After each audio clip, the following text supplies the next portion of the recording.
আসসালামু আলাইকুম প্রিয় বন্ধুরা, আজকে কয়েকটি আলোচনা করব। আলোচনা হলো কি যে কিছু মানুষ আছি যে মানুষকে আমরা মাপি, মানুষকে আমরা ওজন করি।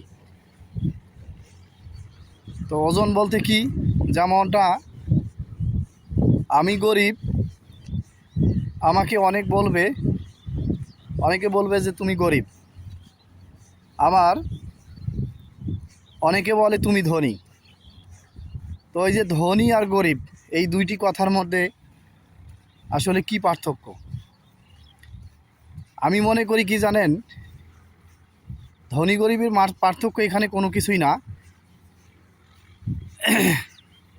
মানুষকে শুধু ধন দেয় আল্লাহ তাআলা তার ঈমানকে পরীক্ষা করার জন্য, এটা সবাই জানে।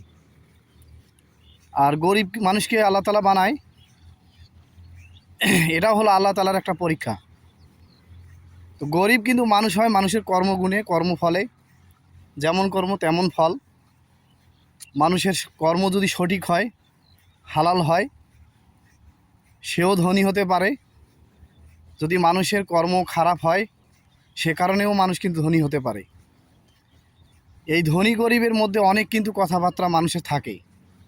তো আসলে মনে করি কি জানেন, আমার জায়গা থেকে, যে আপনি যখন মারা যাবেন, আপনি সেই জায়গায় যাবেন, আর আমি যখন মারা যাব আমিও কিন্তু সেই জায়গায় যাব।